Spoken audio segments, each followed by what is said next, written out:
रहते हैं तारे कहलाते हैं। तारे कहलाते हैं। तो भाई हमारा जो सूर्य है वो भी एक प्रकार का तारा ही है। तो यहां पर एक बात और आप लिख ले, सूर्य भी एक तारा है। सूर्य भी क्या है भाई? एक तारा है। हम्म।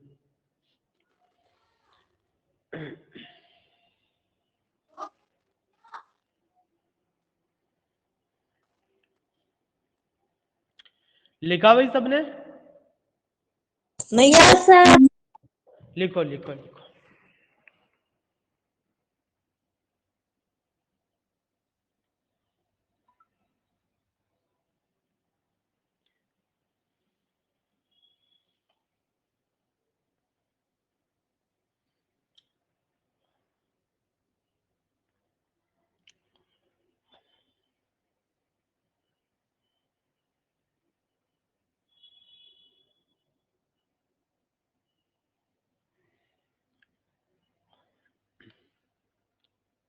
सर इसको करना है क्या? लिख लिया सर। नोट्स की कॉपी में लिख के रखना है बेटा, याद रखना, नोट्स की कॉपी में लिख करके रखना है। बात समझ रहे हैं मेरी भाई? को गृह कार्य नहीं दिया है मैंने आपको फाइल में करने के लिए, गृह कार्य नहीं है ये, यस सर। लेकिन जो लिखवा दिया गया है तो वो याद जरूर करना है हमें। अब बात करें हम कि सौर परिवार क्या होता है, तो देखो भाई, सूर्य और सूर्य के चारों ओर चक्कर लगाने वाले खगोलीय पिंड मिलकर के क्या कहलाते हैं? सौर परिवार कहलाते हैं। यानी कि सौर परिवार का निर्माण किससे होता है? सूर्य और सूर्य के चारों ओर चक्कर लगाने वाले जितने भी खगोलीय पिंड है वो सब मिलकर के सौर परिवार का निर्माण करते हैं। ठीक है, तो पाठ का अर्थ तो आपको समझ में आ गया होगा। इसमें एक तो अपन तारों के बारे में जानने की कोशिश करेंगे और दूसरा सूर्य और सूर्य के चारों ओर चक्कर लगाने वाले जो पिंड है उसके बारे में हम यहाँ पर जानकारी प्राप्त करेंगे अच्छे से। तो देखिए, अब गर्मियों की छुट्टियों में पहेली तथा बुज्जो अपने दादा दादी के गांव गए।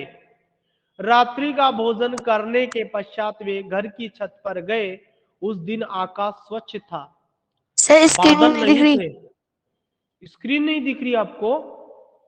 स्क्रीन हाँ को सर। यार सर शेयर तो दिख हो रही है। रखी है। सर दिख हाँ तो रही है, बस धुंधली धुंधली दिख रही है सर। एक मिनट में देखता हूँ। सर हमें तो साफ नहीं, वो फिर नेटवर्क इशू है बेटा, आपके मोबाइल का नेटवर्क इशू है फिर तो। आ गई सर। आ गई ना? हाँ, वो नेटवर्क इशू हो जाता है कई बार। रात्रि का भोजन करने के पश्चात वे घर की छत पर गए। उस दिन आकाश स्वच्छ था, बादल नहीं थे। वे आकाश में अत्यधिक संख्या में चमकीले तारे देखकर आश्चर्यचकित हो उठे। अपने शहर में उन्होंने ऐसा सुंदर दृश्य कभी नहीं देखा था, क्योंकि शहर में बहुत ज्यादा प्रदूषण होता है। रात में आकाश जो होता है नीले की जगह काला दिखाई देता है शहर के अंदर, जबकि गांवों में क्या होता है? वायुमंडल स्वच्छ होता है, तो इस कारण से आकाश बिल्कुल हमें नीला दिखाई देता है।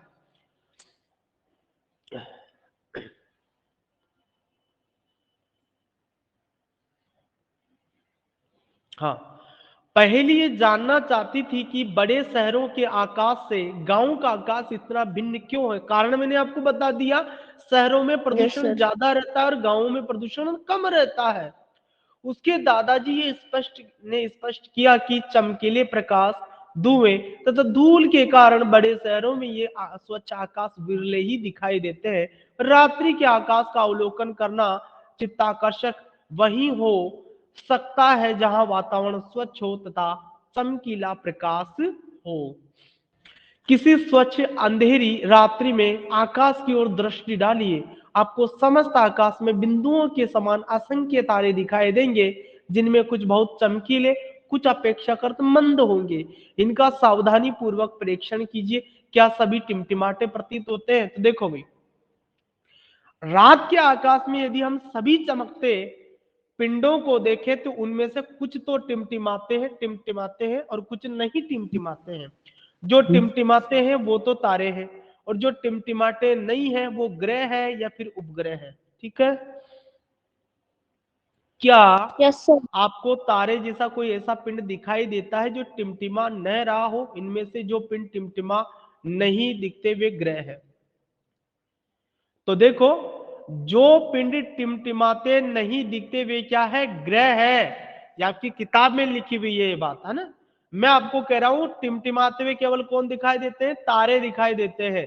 जो नहीं टिमटिमाते हैं वो या तो ग्रह है या फिर क्या है? उपग्रह है। तो ये अंडरलाइन कर लो आप बात, ये अंडरलाइन कर लीजिए भाई। ग्रह जो होते हैं वो नहीं टिमटिमाते हैं, ये बात हमें ध्यान रखनी है यहां पर। रात्रि के आकाश में सबसे अधिक प्रदीप्त पिंड चंद्रमा है, तो ये भी याद रखें आप। रात्रि के आकाश में सबसे ज्यादा प्रदीप्त पिंड कौन होता है? चंद्रमा होता है। और दिन के आकाश में तो सूर्य होता है सबसे ज्यादा चमकीला, लेकिन रात्रि के आकाश में सबसे ज्यादा चमकीला पिंड कौन सा होता है? चंद्रमा होता है। चंद्रमा। आगे ये भी अंडरलाइन कर लो, तारे, ग्रह, चंद्रमा और आकाश के बहुत से अन्य पिंड क्या कहलाते हैं? खगोलीय पिंड कहलाते हैं। प्रश्न पूछा जा सकता है यहाँ पर कि खगोलीय पिंड किसे कहते हैं? तो हमारा उत्तर क्या होगा कि तारे, ग्रह, चंद्रमा तथा आकाश के बहुत से अन्य पिंड खगोलीय पिंड कहलाते हैं।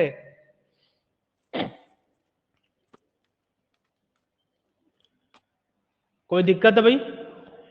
No sir. चलो नहीं तो आगे सर। बढ़ जाए। हाँ ठीक है तो आगे सर। बढ़े हम। प्रश्न समझ में आ रहे हैं ना, कहाँ कहाँ कैसे कैसे बनेंगे? हाँ सर। यस। नहीं तो फिर लिखवाऊं, प्रश्न भी लिखवा दूं साथ के साथ? नहीं सर। ठीक है। क्या सभी आकाशीय पिंड समान होते हैं? आइए पता लगाएं। तो सभी आकाशीय पिंड समान तो नहीं होते हैं, कुछ अलग अलग प्रकार के भी होते हैं। तो सबसे पहले अपन किसके बारे में पढ़ रहे हैं भाई? चंद्रमा के बारे में पढ़ रहे हैं, क्योंकि हमारी पृथ्वी के सबसे नजदीक जो खगोलीय पिंड है वो कौन सा है? चंद्रमा है ना। हमारी पृथ्वी का सबसे नजदीकी जो खगोलीय पिंड है उसका इसके नाम क्या ऊपर है? एक टॉपिक और।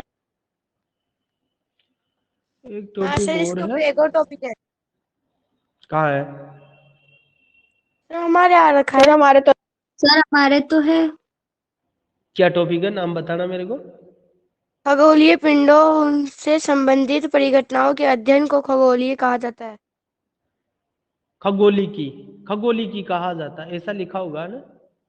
हाँ, और भी है सर और। हाँ सर और भी है। ठीक है, मैं देखूंगा किताब में। ये क्या है कि अभी जो अपनी नई एनसीईआरटी आई है ना, तो उसमें कुछ भी बातें एक्स्ट्रा जोड़ी गई है। एक एनसीईआरटी से कुछ एक्स्ट्रा जोड़ दी गई है। मैं इसके बारे में आपको कल पढ़ा दूंगा। जो एक्स्ट्रा बिंदु जुड़ा है ना, बॉक्स में होगा अलग से वो, तो उसको अलग से मैं नहीं पढ़ा दूंगा आपको। नहीं है सर, ऐसे ही है जैसे आप इसमें लिख रखा है, जैसे पूर्णिमा हमेशा जैसे। अच्छा अच्छा, मैं देख के कल बताता हूँ। चंद्रमा को देखो आप अभी तो। Yes sir. अभी तो दिन हो रहा है। क्रिया सर अभी तो दिन हो। क्रिया 17.1 देखो इसमें।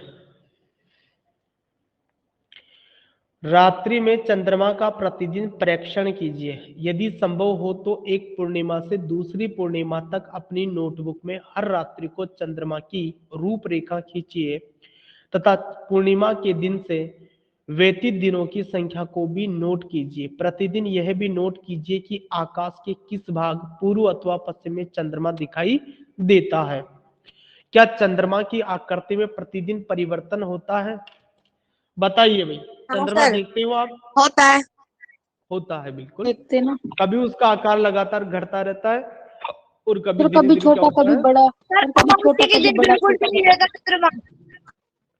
हम्म, पूर्णिमा का दिन पूरा होता है। पूर्णिमा के दिन पूरा होता है, बिल्कुल सही है।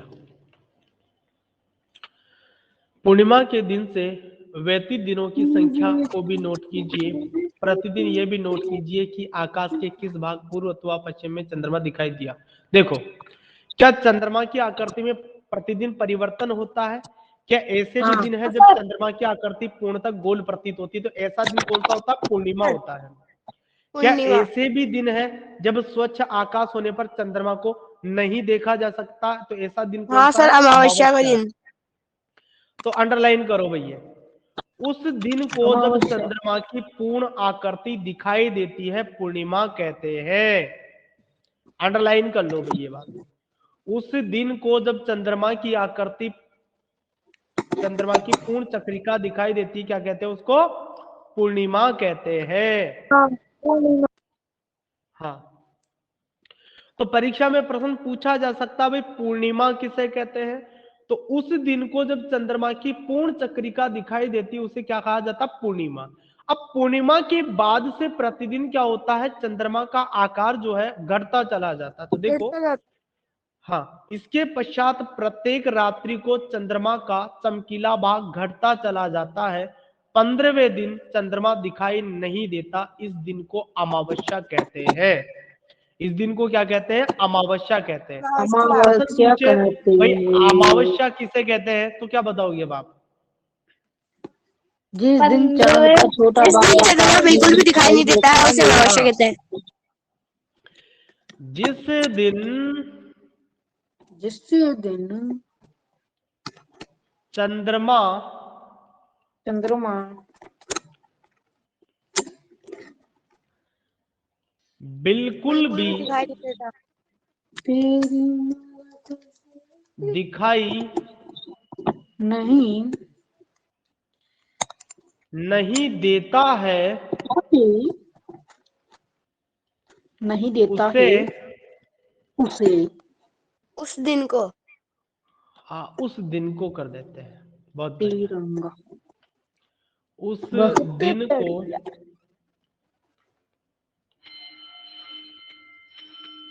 उस दिन को सर स्कूल का टंकार बजा अभी। हाँ, अमावस्या कहते हैं। कहते हैं। अमावस्या कहते हैं। ठीक है भाई। तो यस सर। अमावस्या किसे कहते हैं बात समझ में आ गई अपने? हाँ, यस तो सर। बात अब देखो आप आगे। अगले दिन चंद्रमा का एक छोटा भाग आकाश में दिखाई देता है, इसे बालचंद्र कहते हैं। अब मान लो आपसे प्रश्न पूछा जाए कि बालचंद्र किसे कहते हैं, तो क्या बताएंगे आप? अमावस्या के अगले दिन चंद्रमा का छोटा सा हाँ भाग दिखाई बिल्कुल, देता है उसे बाल चक्र कहते हैं। बिल्कुल ये बात सही है। तो आप इसको ऐसे ध्यान रखेंगे कि अमावस्या के अगले दिन चंद्रमा का एक छोटा भाग आकाश में दिखाई देता है, जिसे क्या कहा जाता है? बालचंद्र कहते हैं। कहीं सीधा ही आप ये लिख जाओ, लिखने लग जाओ कि अगले दिन, कौन से अगले दिन, किसके अगले दिन? तो अमावस्या के अगले दिन चंद्रमा का एक छोटा भाग आकाश में दिखाई देता है, जिसे क्या कहा जाता है? बालचंद्र कहा जाता है। ठीक है भाई। इसके पश्चात फिर प्रतिदिन चंद्रमा बड़ा होता जाता है। 15वें दिन एक बार फिर से चंद्रमा का पूरा दृश्य देखते हैं। तो 15वें दिन फिर पूर्णिमा क्या हो जाती है? आ जाती है। ठीक है भाई। पूरे माह तक दिखाई देने वाले चंद्रमा की प्रदीप्त भाग की विभिन्न आकृतियों को चंद्रमा की कलाएं कहते हैं। ये अंडरलाइन कर लो आप। प्रश्न जैसे पूछा पूर्णिमा जाएगा से कि चंद्र, हाँ यहां से, चंद्रमा की कलाएं किसे कहते हैं, तो आप क्या कहेंगे कि पूरे माह तक दिखाई देने वाली चंद्रमा की प्रदीप्त भाग की विभिन्न आकृतियों को चंद्रमा की क्या कहते हैं? कलाएं कलाएं। कहते हैं। सर इसकी जगह ये भी हो सकता है कि पूरे माह में दिखाई देता हुआ चंद्रमा की घटती बढ़ती आकृतियां चंद्रमा की कलाई कहलाती है। हाँ वो भी ठीक है। हाँ जी, देखो, एक पूर्णिमा और से इसके दूसरी नीचे पूर्णिमा, भी एक और टॉपिक है। क्या टॉपिक है? हाँ सर, चंद्रमा की कलाओं की हमारी और सामाजिक उसके जीवन ऊपर में महत्वपूर्ण नहीं, भूमिका है। सुनो मेरी बात, ये जो भी टॉपिक है ना मैं कल पढ़ा दूंगा आपको। इसमें नहीं है, पीडीएफ में मैं अलग से उसको यस लाके सर। पढ़ाऊंगा आपको, है ना। एक पूर्णिमा से दूसरी पूर्णिमा तक की अवधि 29 दिन से कुछ अधिक होती है। बहुत से कैलेंडरों में इस अवधि को एक माह कहते हैं। तो भाई एक पूर्णिमा से दूसरी पूर्णिमा के बीच का समय कितना होता है? 29 दिन से दिन थोड़ा का। सा ज्यादा होता है, और उसी को हम क्या करते हैं? एक माह मान लेते हैं। चंद्रमा अपनी आकृति में प्रतिदिन परिवर्तन क्यों करता है? बताइए भाई, क्यों करता है परिवर्तन? क्योंकि सर उस हाँ बताओ बताओ। क्योंकि उसे सूर्य से प्रकाश मिलता है, जब उसे ज्यादा प्रकाश मिलता है तो वो पूरा चमकता है। ज्यादा प्रकाश मिलता है जब,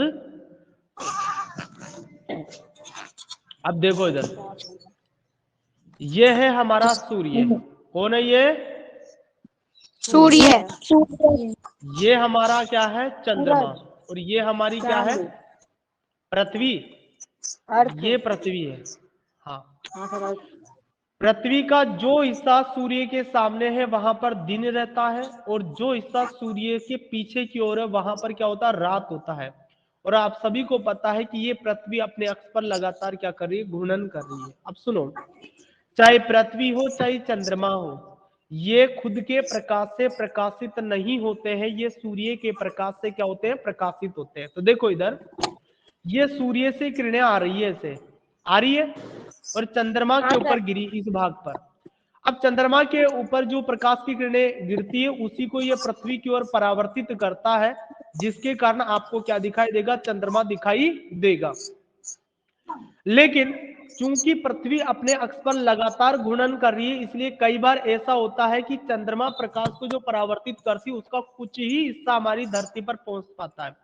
तो जितने हिस्से से परावर्तित प्रकाश धरती पर पहुंचता है उतना ही हमें चंद्रमा का आकार दिखाई देता है, बाकी का चंद्रमा अपने को दिखाई नहीं देता है। तो बस इसका सीधा सीधा अर्थ यह है कि जब चंद्रमा बिल्कुल पृथ्वी के सामने है और पूरे के पूरे प्रकाश को वो धरती की ओर परावर्तित कर रहा है, उस समय तो बिल्कुल पूर्ण आकृति में दिखाई देगा। और यदि मान लीजिए ऐसा हो गया है कि ये चंद्रमा यहां पर आ गया पृथ्वी और सूर्य के बीच में, तो चंद्रमा का इधर वाला जो हिस्सा है, इस वाले हिस्से पर ही तो प्रकाश गिरेगा, और इस वाले प्रकाश से प्रकाश परावर्तित होकर इधर तो जाने से रहा, तो फिर वो चंद्रमा में दिखाई देगा क्या? बताइए। नहीं सर। नहीं सर। भाई यहां मान लीजिए आपके चंद्रमा आ गया, चंद्रमा पर सूर्य का प्रकाश गिर रहा है, लेकिन चंद्रमा इसी प्रकाश को परावर्तित करके भेजता धरती पर, लेकिन वो तो प्रकाश को वापस इधर भेजेगा, तो इधर तो आएगा ही नहीं, तो चंद्रमा अपने को दिखाई देगा ही नहीं। तो वास्तव में चंद्रमा हमें इसलिए दिखाई दे रहा है क्योंकि चंद्रमा पर सूर्य का जो प्रकाश पड़ता है उसको वो परावर्तित करके हमारी तरफ भेजता है। जितना हिस्सा वो उसका परावर्तित करके भेजेगा वही हमें चमकता हुआ दिखाई देगा, बाकी का हमें नजर नहीं आएगा। और जब चंद्रमा बिल्कुल सूर्य और पृथ्वी के बीच में आ गया है और चंद्रमा प्रकाश को परावर्तित करके भेज ही नहीं पा रहा है, तो फिर उस दिन वो हमें दिखाई नहीं देगा। ठीक है ना भाई? Yes sir. सही है। आइए ये जानने का प्रयास करें कि चंद्रमा की कलाएं क्यों दिखाई देती है। अध्याय 16 में आपने ये पढ़ा है कि चंद्रमा सूर्य और अन्य तारों की भांति अपना प्रकाश उत्पन्न नहीं करता है। तो देखो, मैंने आपको कहा था कि केवल सूर्य और तारे जो होते हैं वो ही खुद के प्रकाश से प्रकाशित होते हैं, बाकी के पिंड दूसरों के प्रकाश से क्या होते हैं? प्रकाशित होते हैं। हमें चंद्रमा इसलिए दिखाई देता है क्योंकि यह अपने पर पड़ने वाले सूर्य के प्रकाश को हमारी ओर परावर्तित कर देता है। इसलिए हम चंद्रमा के उसी भाग को देख पाते हैं जिस भाग से सूर्य का परावर्तित प्रकाश हम तक पहुंचता है। तो इस वाला भाग का पहुंच रहा है तो ये हिस्सा हम देख पाएंगे, जो नहीं पहुंच रहा है वो अपन नहीं देख पाएंगे। देखो खेल, देखो भाई अब ध्यान से देख लीजिए। एक बड़ी गेंद अथवा घड़ा लीजिए, इसके आधे भाग को सफेद तथा आधे भाग को काले पेंट से पोतिए। अपने दो मित्र के साथ खेल के मैदान में जाइए। मैदान में लगभग 2 मीटर त्रिज्या का वृत्त खींचिए, जिसे खींच रहे हैं ना, ये बीच में कीला गाड़ करके, इधर फिर धागा पकड़ करके कीला बांध रखा, इसको घुमा रहे हैं तो एक वर्ताकार भाग बन जाएगा, है ना। चित्र 17.4 में दर्शाए अनुसार इस वृत्त को 8 बराबर भागों में बांट दीजिए। 8 भागों में बांट देंगे इसको बराबर। इससे ऐसे खींच ली एक लाइन ऐसे खींच ली, एक लाइन ऐसे खींच ली, एक लाइन ऐसे खींच, 4 भागों में बट गया। एक एक बीच में खींच लो तो कितने भागों में बट गया भाई? 8 8 भागों में बट भागों गया में। नहीं अभी? Yes sir. वृत्त के केंद्र पर खड़े होइए, अपने मित्र से गेंद को पकड़कर वृत्त के विभिन्न बिंदुओं पर खड़े होने को कहिए। उससे कहिए कि वह घड़े के सफेद भाग को सदैव सूर्य के सामने रखे। यदि आप इस क्रियाकलाप को प्रातः काल के समय कर रहे हैं तो गेंद के सफेद भाग को पूर्व दिशा में रखना चाहिए। यदि आप इस क्रियाकलाप को साय काल के समय कर रहे हैं तो गेंद के सफेद भाग को पश्चिम दिशा में रखना चाहिए। प्रत्येक प्रकरण में सफेद और काले भाग को विभाजित करने वाली रेखा ऊर्ध्वाधर होनी चाहिए। वृत्त के केंद्र पर खड़े होकर गेंद के सफेद दृश्य का भाग का परीक्षण कीजिए। इसकी आकृति अपनी नोटबुक में खींचिए। इन आकृतियों की तुलना चित्र 17.5 में दर्शाई गई चंद्रमा की कलाओं से कीजिए। तो देखो ये मटका है आपका, एक भाग सफेद है इसका और दूसरा भाग कैसा है? काला कर रखा है।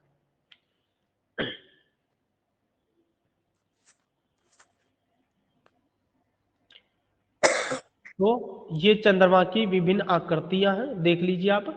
देखो भाई चंद्रमा इधर है, जब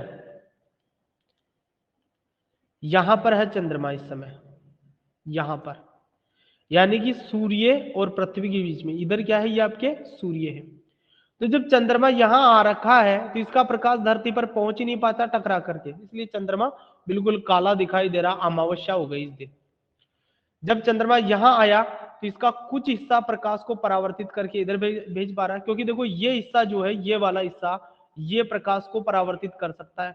अब ये तो इधर कर पाएगा, इसका एक छोटा सा हिस्सा इधर पहुंचेगा प्रकाश का, तो इतना सा मेरे को चंद्रमा दिखाई देगा। वास्तविक चंद्रमा ये है यहाँ पर, लेकिन ये कैसा दिखाई देगा? यहाँ पर आधा, क्योंकि इधर से ये क्या करेगा? आधा प्रकाश पृथ्वी की ओर भेजेगा। जब ये यहाँ आ गया तो ये वाला पूरा का पूरा हिस्सा प्रकाश को इधर भेज रहा है, तो ये वाला हिस्सा अपने को नजर आ रहा है। जब पूर्णिमा आई तो ये फिर पूरा दिखाई देने लग गया, फिर इधर ये घटता हुआ आ गया। ठीक है, तो सीधी बात ये है कि जो हिस्सा पृथ्वी से दूर है या दूसरी ओर है, वहां से प्रकाश टकरा करके पृथ्वी पर नहीं आ पाता, इसलिए अपने को चंद्रमा की घटती बढ़ती ये जो कलाएं हैं ये दिखाई देती है। भाई ये पृथ्वी पर भी प्रकाश सूर्य से ही आ रहा है, चंद्रमा भी सूर्य से ही जो प्रकाश पड़ता है उसके ऊपर उसी को वापस परावर्तित करता है। तो जितना वो परावर्तित कर पाता उतना ही अपने को चमकता हुआ भाग दिखाई देता, बाकी का अपने को भाग उसका नजर नहीं आता है। चंद्रमा की आकृति तो उतनी की उतनी ही रहती है, लेकिन वो हमें उतना दिखाई नहीं देता है। याद रखिए चंद्रमा पृथ्वी की परिक्रमा करता है। पृथ्वी सहित चंद्रमा पृथ्वी चंद्रमा सहित सूर्य की क्या करती है? परिक्रमा करती है। तो देखो भाई ये हमारी पृथ्वी, ये हमारी क्या? पृथ्वी। और इस पृथ्वी के चारों ओर कौन परिक्रमा कर रहा है? चंद्रमा। चंद्रमा। लेकिन खुद ये पृथ्वी जो होती है चंद्रमा सहित किसके परिक्रमा कर रही है? सूर्य के की। चारों ओर। हाँ, तो जैसे सूर्य जैसे का पृथ्वी उत्तर है। इधर खिसकेगी ना भाई, इधर खिसकेगी ना पृथ्वी, ऐसे ऐसे चंद्रमा भी इसके साथ साथ खिसकता जाएगा इधर और इसके चारों ओर घूमता रहेगा। क्या अब आप पूर्णिमा और अमावस्या के दिन सूर्य, चंद्रमा और पृथ्वी की सापेक्ष स्थितियों का अनुमान लगा सकते हैं? इसकी स्थिति को अपनी नोटबुक में आरेखित कीजिए।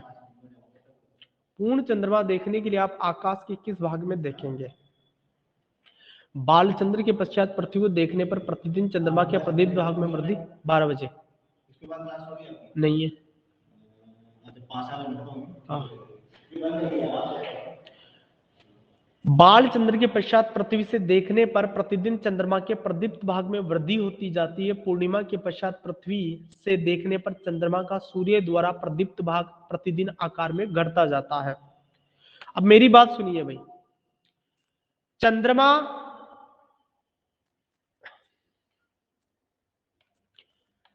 चंद्रमा की ये वाली जो स्थिति है, ये वाली स्थिति, इसको तो हम क्या बोलेंगे? अमावस्या। अमावस्या। और ये वाली जो स्थिति है, पूर्णिमा। इस वाली स्थिति को पूर्णिमा। पूर्णिमा। पूर्णिमा। आप ये तो समझ गए होंगे कि अमावस्या और पूर्णिमा इन दोनों ही स्थितियों में चंद्रमा, पृथ्वी और सूर्य एक सीधी रेखा में होता। बस फर्क क्या होता है कि पूर्णिमा के दिन तो चंद्रमा और सूर्य के बीच में पृथ्वी रहती है। पूर्णिमा के दिन तो क्या होता है, चंद्रमा और सूर्य के बीच पृथ्वी रहती पृथ्वी रहती रहती है। और अमावस्या के दिन क्या होता है, पृथ्वी और सूर्य के बीच में कौन आ जाता है, चंद्रमा आ चंद्र जाता है।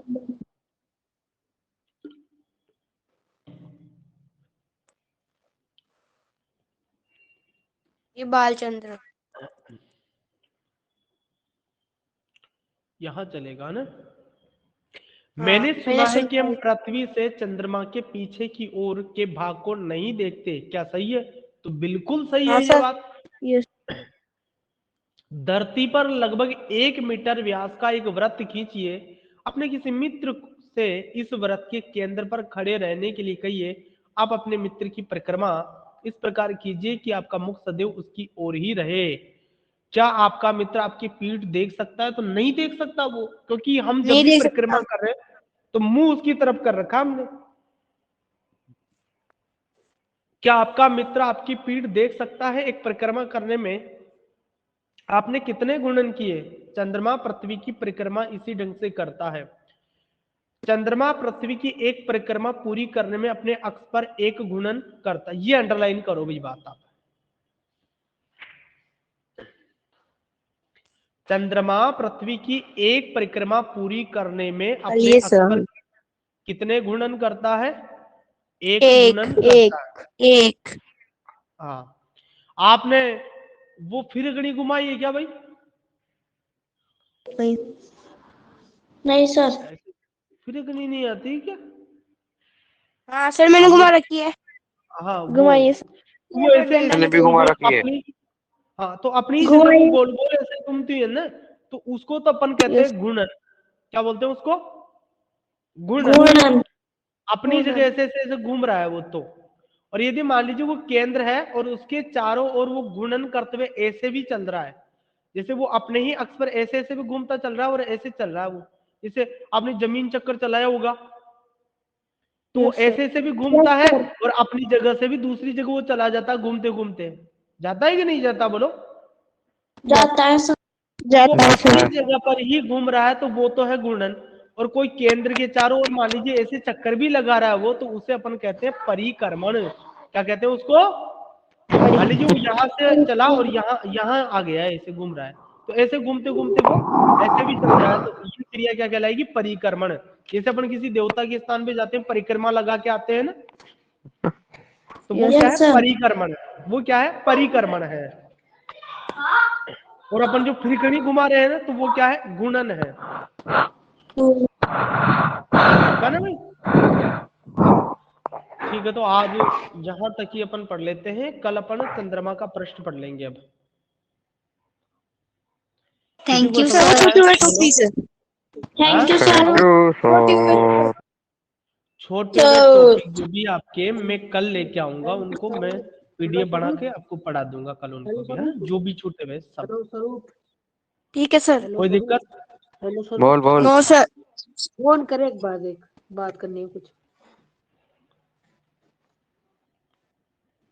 कर। Thank you sir. कर रहा हूँ, थैंक यू ठीक है। बेटा। Thank you sir, thank you sir, thank you sir. Laddoo जोर।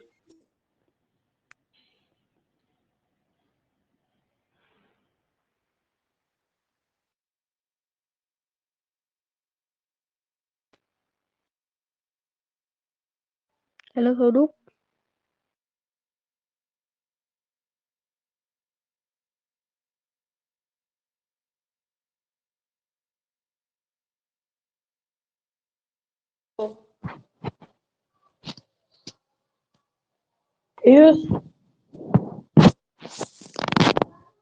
हाँ।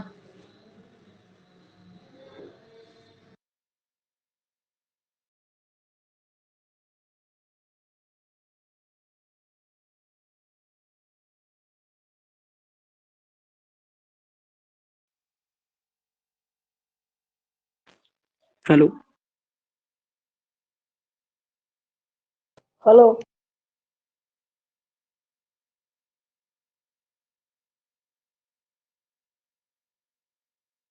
बोल भंडारी।